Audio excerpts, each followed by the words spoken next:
Olá, muito boa tarde. Estamos começando mais uma otimização semanal, aqui o nosso segundo do ano. E, bem, eu sou a Lisane Andrade, fundadora da Niara, e está comigo é a Flávia. Boa tarde, Olá. Flávia. Já falar bom dia.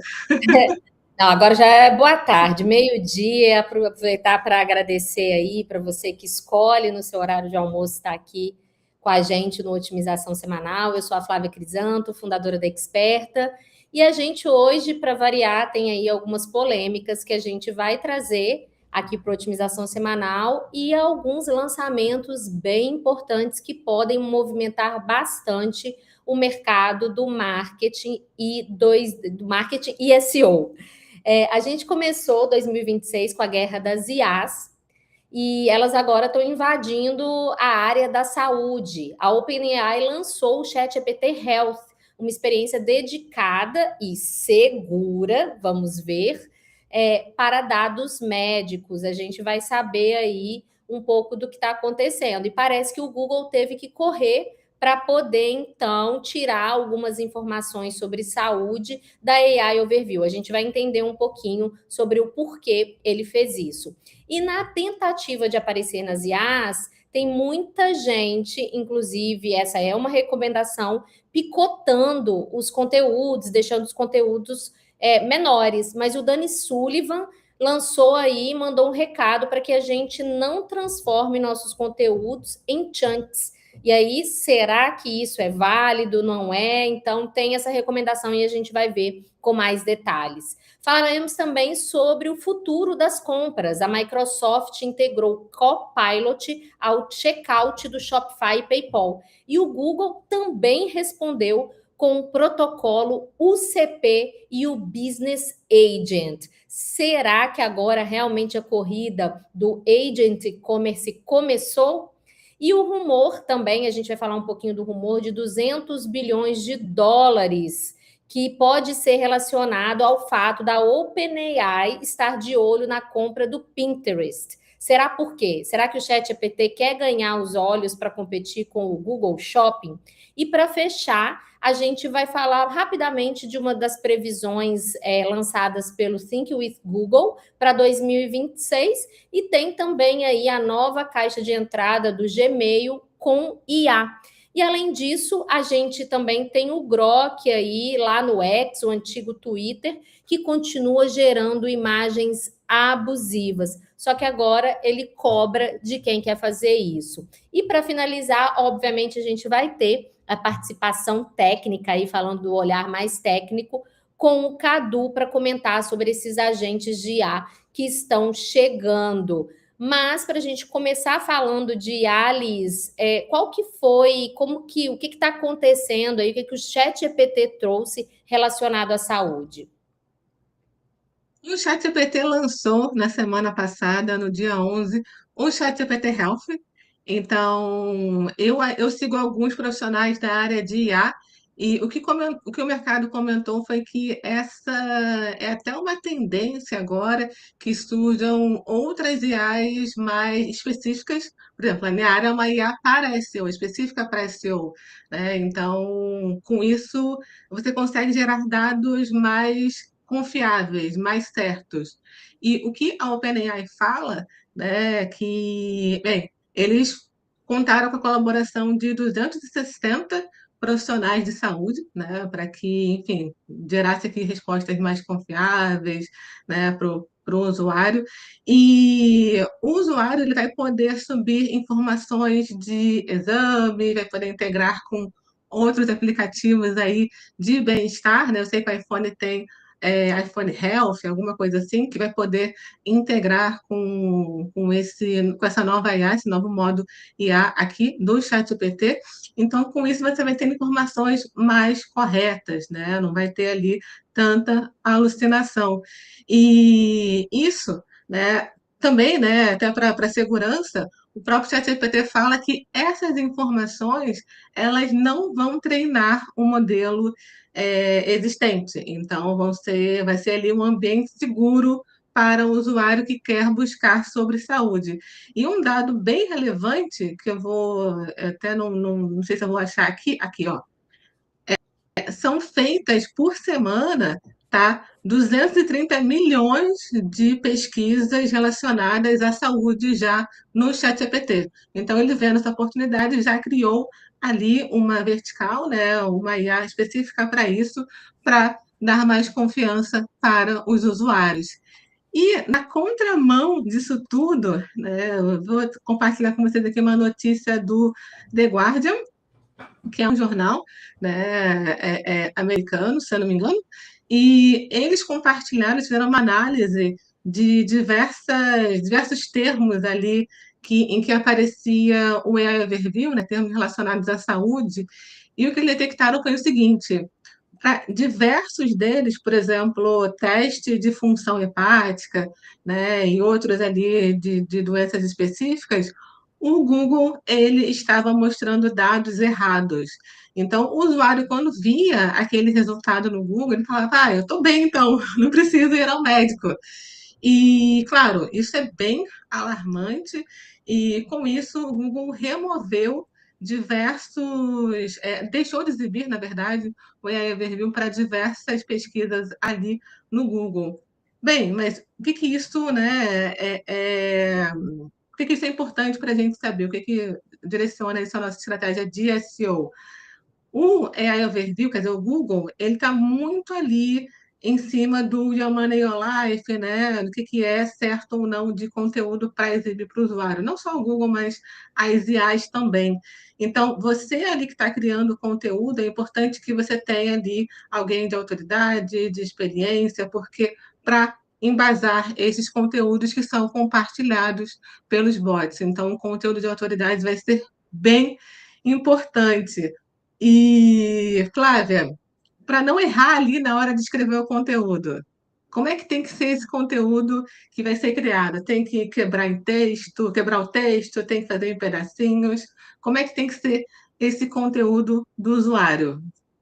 Esse é o dilema. O SEO está sempre no fio da navalha, eu costumo dizer isso, que a gente está sempre no fio da navalha entre até que ponto a gente segue as diretrizes do Google e até que ponto a gente não segue. Mas antes de eu fazer esse comentário, tem duas coisas que eu acho que são importantes a gente falar sobre o que você trouxe, Liz. A primeira delas, porque a gente viu o Google remover coisas sobre saúde, e a gente sabe que, como você comentou, está dentro do Your Money, Your Life, pode causar um impacto muito forte, mas a gente teve aquela enxurrada, e aí que virou também notícias das receitas que foram feitas por IA e que trouxeram uma série de erros. Uma pessoa tentou fazer, né, uma pessoa muito famosa tentou fazer as receitas e as receitas vieram todas erradas. E a gente tem, por outro lado, também outro drama acontecendo dentro desse ecossistema de IA, que é o do Grok, que a gente não pode deixar de falar também.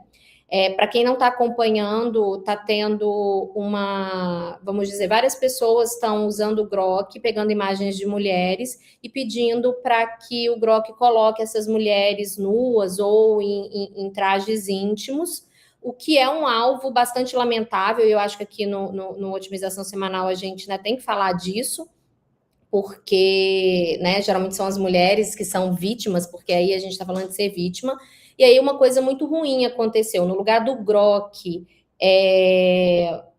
eliminar essa possibilidade, agora quem paga pode fazer isso. E aí eu deixo a conclusão com vocês que estão aí assistindo. E aí, por falar, voltando ao nosso assunto, que é a questão do chunk de conteúdo, né? Que é o seguinte: no Search Engine, por algum motivo, eu não estou conseguindo compartilhar a minha tela. Deixa eu ver se eu vou conseguir aqui. Tenta aí de novo, vamos ver. Acho que agora vai. Acho que é algum ajuste. Deixa eu ver aqui. Eu vou continuando sem compartilhar a tela, não tem problema nenhum. Mas é uma notícia que a gente viu no Search Engine Roundtable, que foi num podcast chamado Search of the Record, que contou também com a participação de outros profissionais do Google, no qual eles estão alertando para que a gente não saia picotando os nossos conteúdos. Por que que isso é importante? A gente vem falando, não só a gente, como vários profissionais, sobre o quanto o Google, as inteligências artificiais de forma geral, elas acabam pegando pedaços de conteúdo para que eles possam ser lidos com mais facilidade pelas IAs. E aí, o que aconteceu? A gente tem aí uma série de profissionais que estão aí partindo os conteúdos, deixando eles bem pequenos, e aí o Dani Sullivan falou que não quer que as pessoas façam isso, né? Ele disse que conversou com os engenheiros do Google e que a principal recomendação é não crie duas versões do seu conteúdo, uma para humano e a outra mastigada pelas IAs. As pessoas estão criando muito mais para as IAs do que para os humanos. E aí, na verdade, isso já é uma recomendação que vem sendo feita com recorrência. A gente vai lembrar aqui que o John Miller, recentemente, já há alguns meses, falou que provavelmente dentro de algum tempo a gente começaria o trabalho do SEO seria consertar os malefícios feitos pelos DO. E aí, isso faz muito sentido, né? Porque as IAs estão evoluindo muito rapidamente. E, na verdade, o que a gente precisa pensar aí é assim, a gente pode produzir, a gente sabe que sim, as IAs têm mais facilidade para ler conteúdos diretos, que respondam diretamente ao conteúdo, mas a gente tem que tomar o cuidado para o quanto a gente artificializa isso e o quanto isso é benéfico a longo prazo. Ou seja, no final das contas, o que ele diz a gente precisa de um conteúdo bem estruturado, com as marcações certinhas, um esquema bem feito, com uma qualidade. A gente falou aí da questão da autoridade, da expertise, então trazendo isso para os conteúdos que a longo prazo é o que tende a performar melhor. E por falar em performance, quem está aí de olho em conteúdo tem que estar sempre vendo aí quais os erros costumam vir no Search Console. E o John Miller falou especificamente sobre um erro, que é a página indexada, mas sem conteúdo. Quais foram as recomendações, Liz? John Miller de novo, né, com os seus comentários. Esse erro, eu confesso que eu não vi ainda, nem na Niara, e nem nos sites que a gente tem aqui. É um erro de página indexada sem conteúdo, né? Então, como que isso acontece? Por que que isso acontece? Isso costuma indicar que o servidor ou a CDN, eles estão bloqueando o Googlebot, né? Então, assim, não é um problema de JS, não tem nada relacionado à renderização ou algo desse tipo, mas realmente você tem que dar uma olhada ali no servidor ou a CDN. Deixa eu até compartilhar aqui a minha tela com vocês. Eu acho que eu estou com. Ah, tá. Deixa eu só rapidamente. Vamos lá. Então, tá aqui, né? E o que que ele diz aqui também nesse conteúdo, né? Além de não ser um problema de JS, mas é uma configuração ali do firewall, então são regras do bot, de proteção e tudo mais. E você tem que ficar de olho se aparecer esse erro lá no seu Search Console, porque em breve, ó, além disso, ó, significa que as páginas do seu site começarão a sair do índice em breve. Então, é bom você dar uma olhada no Search Console, ver se tem esse erro, também ver ali a configuração da sua CDN, do seu servidor, enfim, para você corrigir isso e já ter uma melhor performance ali no Google, não ter esse problema de as suas páginas sumirem ali do seu conteúdo. Então, essa é a recomendação que a gente dá para você. E, além disso, eu sei, né, Flávia, que o Google ele está testando aí uma nova AI Inbox. Como que é Teste isso, é o Flávia? que não para, né? A gente tem aí toda semana. É teste com novos produtos, é teste com AI Mode, com os agentes. E aí agora ele está testando, eu acho que é uma questão que afeta a gente de forma geral, que a maioria acaba usando aí os serviços do Google para e-mail, e ele está adicionando uma caixa de entrada com IA que resume os e-mails. O interessante dessa frente vai ser uma aba aí que lê e resume os e-mails, mas o que eu acho que vale a gente destacar? Já houve tentativas anteriores de ter esses resumos de e-mails, mas o feedback, de forma geral, é que nunca funcionou, e a pergunta é se vai funcionar daqui para frente. Eu, particularmente, aí eu deixo aí também essa pergunta para quem está assistindo, o quanto tem conseguido utilizar esses recursos do Gemini dentro dos produtos do Google. Eu, por exemplo, vou dar um exemplo de hoje, tá? Eu estava tentando elaborar um checkbox dentro do Word, e aí eu tentei no lugar, porque eu tinha esquecido onde ficava esse checkbox, e eu tentei pedir ao Gemini para inserir esse checkbox. Não consegui, porque agora ele te dá uma opção de resumo. Então, eu tenho tentado aí utilizar e não tenho conseguido, e tenho minhas dúvidas também se vai funcionar ou não aí com o Gmail. Mas eu acho que é um recurso interessante que pode mudar bastante a nossa relação aí funcional no dia a dia. E a corrida das IAs continua, e parece que a OpenAI aí quer adquirir o Pinterest. Exatamente, exatamente. E antes, só respondendo o Fabrício, ele colocou ali, né, que a gente, seria interessante a gente colocar as URLs na descrição do vídeo, sempre no final do vídeo, a gente coloca ali na legenda do vídeo, seja no YouTube, seja no LinkedIn, todos os artigos, enfim, todos os links que a gente usou aqui para fazer o programa, tá bom? Fabrício, Então vai se estar. ficou faltando, vamos passar um pente fino, fazer uma revisão e vamos colocar tanto os antigos quanto o de agora. Obrigada aí pela sugestão, viu? Exatamente. E como você falou, Flávia, bem, Pinterest ele não está tão sumido assim, né? A OpenAI ela está tem um rumor de que ela está pensando em comprar e adquirir o Pinterest.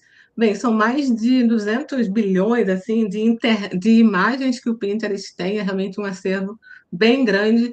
E esse acervo ele poderia permitir que a OpenAI competisse ali com o Google, né? Por quê? Porque ele conseguiria treinar o chat GPT para entender as imagens, as compras, as preferências estéticas, enfim, tudo ali relacionado às imagens. Então, seria uma vantagem, também para a OpenAI.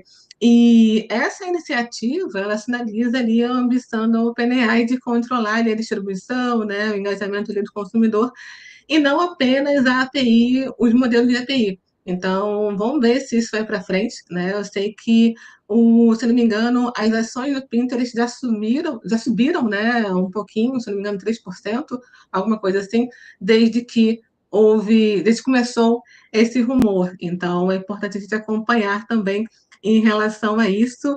E saber com você, Flávia, quais são as previsões aí do Google, também agora mudando, né, de marca do Google, né? Quais são as previsões para 2026 para a gente ficar ligado como que a gente pode direcionar a nossa estratégia de SEO? É a OpenAI tentando comprar o Pinterest, é o Google falando sobre marketing. Eu achei interessante a gente trazer essas previsões, Lisa, aqui para o programa, porque não são especificamente previsões de SEO. A gente está falando aí de previsões de marketing de forma geral para 2026, e aí pessoas do Google, mas outros líderes trouxeram uma visão sobre o que a gente vai precisar fazer em 2026. Então, de forma resumida, o que a gente vê aqui que é a hora de unir marca. Então, a palavra marca, branding, ela veio muito forte novamente, não só aqui, mas em todas as leituras que a gente está fazendo, a gente percebe que posicionamento, reputação é um item fundamental. Então, vem um outro tópico que diz que quem conseguir aí integrar a inteligência artificial em todo o funil, e aí fala novamente do branding à conversão, vai conseguir sair aí na disputa e na frente em relação à confiança do consumidor. O que eles também destacam é que não adianta, isso eu acho que é um desafio de forma geral para quem trabalha com marketing, para quem está aí na frente das empresas, que não é simplesmente colocar IA em cima do que existe, porque é uma tendência que a gente tem, e nem sempre ela vai dar conta. O que eles destacam é a necessidade da gente rever os processos e tentar aí abandonar talvez velhas maneiras de fazer para poder acoplar as IAs em novas maneiras. E aí vem um ponto que eles destacaram, e aí a gente já pode até começar, eu vou convidar aqui Cadu para falar com a gente, porque assim, essa é uma previsão que saiu aí, a data dela, que é janeiro de 2026, mas bem no comecinho, a gente hoje já está no dia 12 de janeiro, e ela saiu no comecinho de janeiro, e eles destacam que a gente entra aí num mundo em que os assistentes de IA começam a pesquisar, recomendar e até comprar em nome das pessoas. Então, isso que eu quero destacar aqui. E aí, por isso que a confiança ela é tão importante, porque geralmente as marcas que conseguirem ter mais um selo de confiança, vamos dizer assim, elas vão conseguir sair na frente. Então, outro ponto que eu acho que vale a pena a gente que tem a ver também com o que a gente vai trazer Cadu aí para falar, é que o funil, a gente tem discutido muito o funil de vendas, ele começa a ficar cada vez mais curto, ele está muito curto, então, tanto a fase da pesquisa, quanto a fase da compra, quanto a fase do aprendizado, ela fica toda num lugar só, ou seja, e mais do que isso, que é o que a gente vai ver agora, muitas vezes feitas por agentes. Então, por falar em agentes, eu acho que Cadu traz aí, né? O Google, tanto o Google quanto a Microsoft, Cadu, eles fizeram alguns lançamentos essa semana e eu queria saber o que você destaca nisso. Oi, pessoal, boa tarde. Bom, duas grandes novidades da Microsoft, do Google, mas são duas novidades que são diferentes do ponto de vista de como elas funcionam tecnológico, né? A primeira, deixa eu compartilhar rapidinho minha tela aqui sobre o do Google, que é o Protocolo de Comércio Universal, a sigla em inglês, né, UCP, Universal Commerce Protocol, que basicamente o Google criou em parceria com várias empresas, vários players do mercado de e-commerce, como o próprio Shopify, né, que é talvez um dos maiores players aí de e-commerce.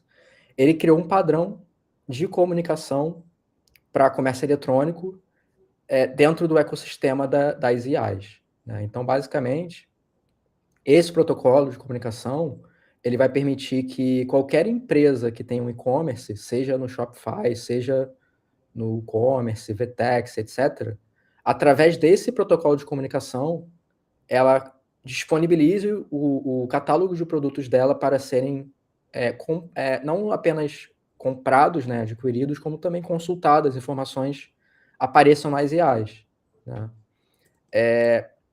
O da Microsoft, por outro lado, ele não é um protocolo, tá? Ele é basicamente digamos assim, uma integração do Copilot com as plataformas. Então, é uma diferença muito grande. Tanto é que, no caso do CP, como eu falei, tanto o Shopify, ele se integra tanto com o Copilot quanto com o CP. Mas, no caso do CP, como ele é um protocolo de comunicação, significa que todas as IAs que adotarem esse protocolo, e muito provavelmente elas vão acabar adotando, significa que se você tem uma loja na VTEX, por exemplo, o seu produto ele vai aparecer em várias IAs diferentes, incluindo o Gemini, o Modo IA, o ChatGPT, Perplexity, por aí vai. Entendeu? Então, assim, eu faria uma analogia com a questão do MCP. O MCP também é um protocolo de comunicação. Então, o CP está mais próximo de um MCP do que a Microsoft estaria mais próximo, por exemplo, de você integrar a sua loja com uma IA, entendeu? E assim, é bem interessante essa iniciativa. Primeiro que é um padrão aberto, né? Como eles colocam aqui, ele é open source, então qualquer pessoa que qualquer desenvolvedor pode contribuir para esse protocolo. Uma outra coisa que eu achei interessante, até no site do Shopify, que eles falam como que eles contribuíram para o desenvolvimento desse protocolo.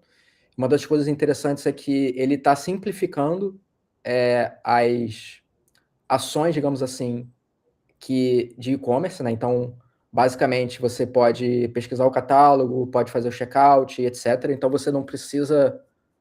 Cada e-commerce tem um formato diferente de checkout, e nesse caso, especificamente, vai ser um padrão universal, entendeu? Então, a experiência do usuário ela vai ser muito mais fluida, muito mais fácil, porque é um protocolo que é universal e todo mundo vai ter que se adaptar a esse protocolo. E outro ponto que eu achei interessante é que, como ele é um protocolo universal e aberto, qualquer plataforma de e-commerce pode se integrar. Hoje ele está disponível somente nos Estados Unidos, com Shopify, acho que o PayPal e tem mais algumas outras plataformas de e-commerce, né? Mas é algo novo que acabou de ser lançado. Eu tenho certeza absoluta que até o final desse ano a gente vai ter outras plataformas se integrando. Como eu falei, ele já está pronto para se integrar com outras APIs, o próprio MCP.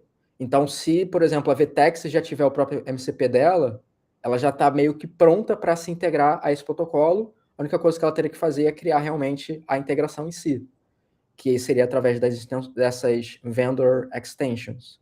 Então, ao longo desse ano, a gente provavelmente vai ver, né, outras plataformas anunciando essa integração, e no próprio roadmap do UCP aqui, ele fala que eles vão dar suporte para outros mercados globalmente, então inclui aqui Índia, Indonésia e América Latina. E acho que é importante ressaltar, por exemplo, a VTEX ela é uma das maiores plataformas, se não a maior, da América Latina. Ela tem uma presença muito forte na América Latina. Então, à medida que a VTEX fizer essa integração e o Google abrir para o mercado latino-americano, automaticamente todas as plataformas, todas as empresas de e-commerce que utilizam VTEX vão ter acesso a vão poder vender seus produtos através desses agentes de IA. A gente está falando hoje dos chats, né, chatbots, mas provavelmente vão ter outras possibilidades também.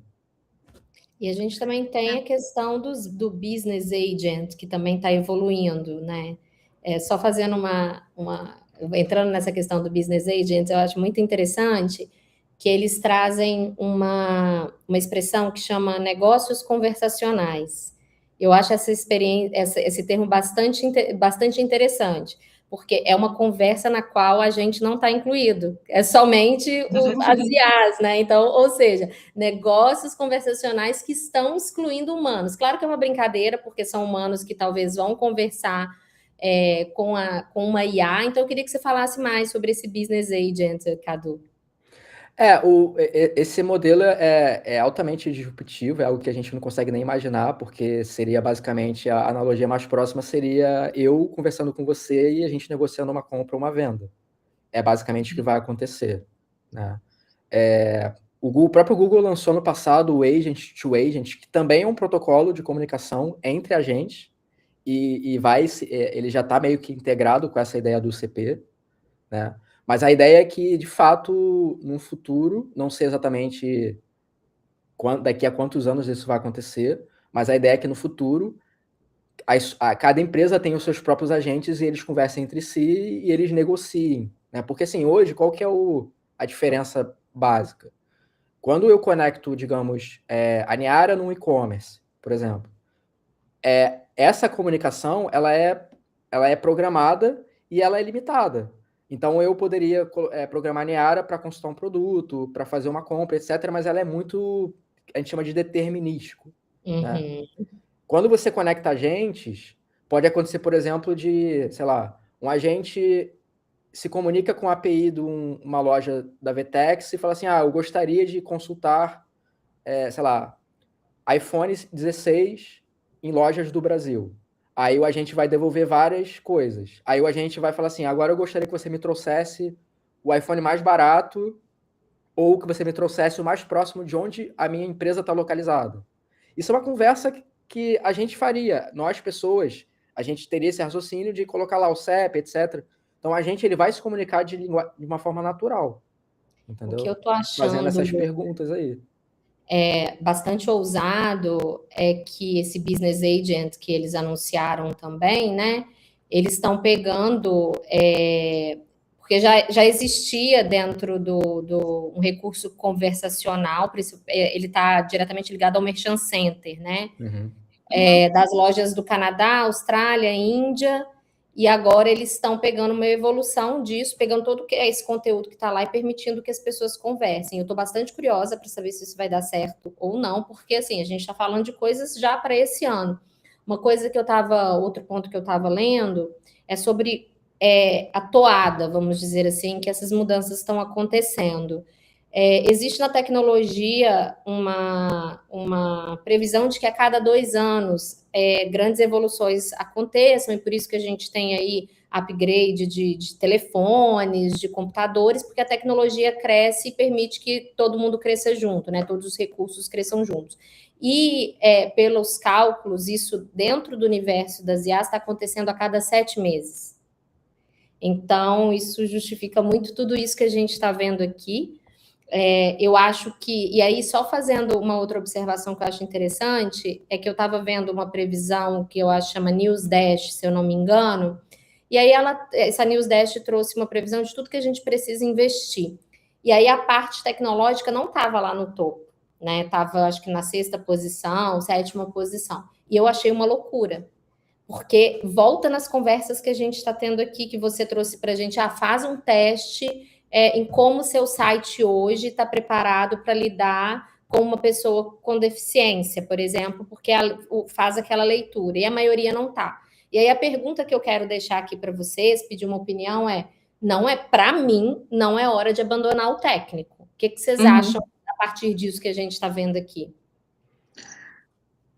Concordo, eu concordo totalmente. A gente vê aí várias sugestões até do Google, né, falando ali de conteúdo, da parte técnica especificamente.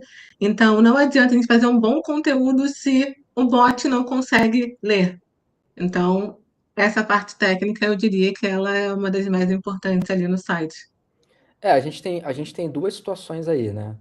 Uma é pessoas comprando através da internet. Então, a gente está falando de você acessar um e-commerce através do seu navegador, seja no computador, seja no celular, né? Que pode vir a acontecer de você ter um navegador, como obviamente já estão surgindo navegadores AI first, né? Que eles fazem coisas por você. No caso do CP ou do Microsoft, do Copilot, acho que é Checkout, né, que eles chamam, nesse caso especificamente, a gente está falando da interação. No caso do Copilot, a gente está falando do ICP também.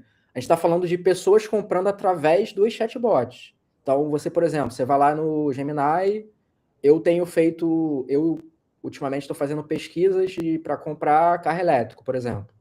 Aí o Gemini ele faz lá uma pesquisa sobre vários carros elétricos dentro do que eu coloquei lá de informação do perfil que eu estou buscando. Aí ele vai trazer lá, sei lá, 3 opções de carro para eu comprar. A questão do CP e do checkout do Copilot é me permitir, por exemplo, comprar o carro direto pelo chat. Entendeu? Comprar o produto direto pelo chat. Porque hoje isso não é possível. Hoje eu tenho que entrar no site da montadora, sei lá, agendar uma visita e comprar. Claro que um carro dificilmente alguém vai comprar pela internet, mas assim, a ideia básica é que você não saia do chatbot para fazer a compra. Você faz tudo ali, clica em comprar, aparece lá a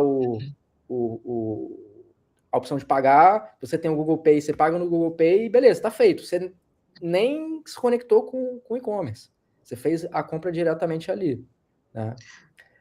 Então, assim, são, digamos assim, canais de venda diferentes. Uma coisa é o canal de venda website, outra coisa é o canal de venda ChatGPT ou Gemini. Entendeu? Essa é Eu queria fazer basicamente a diferença. Eu queria saber só dois dados aqui da própria Microsoft, né, em relação a essa compra no Copilot. Primeiro, o que ele colocou aqui, as jornadas que incluíram o Copilot resultaram em 53% mais compras nos primeiros 30 minutos de interação, em comparação com as quais não incluíram o chatbot, né, o Copilot. E dois, né? quando há intenção de compra, as jornadas com o Copilot têm 194% mais probabilidade de resultar em uma compra.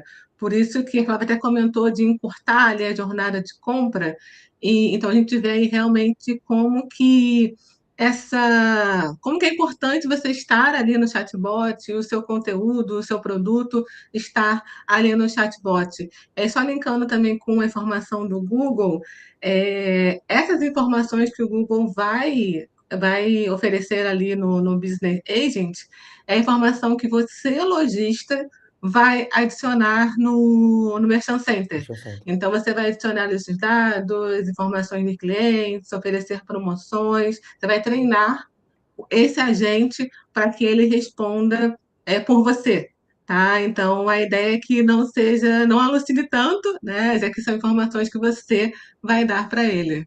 Exato. Isso vem de encontro, rapidinho aqui, é uma informação que a gente até não colocou, mas eu acho que agora vale a gente colocar, que essa semana, acho que foi o Danny Sullivan, ou qualquer outro porta-voz do Google, falou sobre o crescimento da personalização dos resultados no AI Overview e no AI Mode, o que justifica bastante, ou seja, o que a gente, enquanto SEO, vai estar vendo nas respostas é apenas uma possibilidade do que pode ser a SERP e vai de encontro exatamente a esse anúncio que está sendo feito agora, porque a partir do momento em que se tem uma SERP um AI Mode, vai ficar certo, e uma AI Overview mais personalizada, aumenta-se aí a importância dessa exibição de produtos. Então, para o mercado, é um movimento. Sim.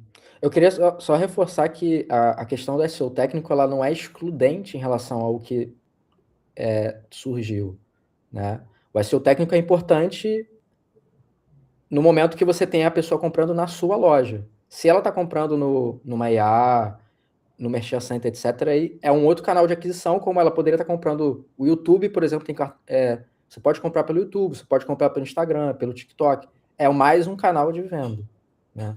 E essa coisa no caso do Merchant Center, eu particularmente, eu acho que o Google ele sai numa vantagem abissal em relação à Microsoft e outras empresas, porque ele já tem o maior catálogo de produtos na internet.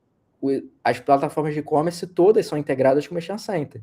Então ele já começa com um protocolo que já é bem aceito por essas plataformas e a tendência é que outras adotem também, e a integração já existe. Na VTEX, por exemplo, se você for lá no site da VTEX, ele já tem integração com o Google Shopping.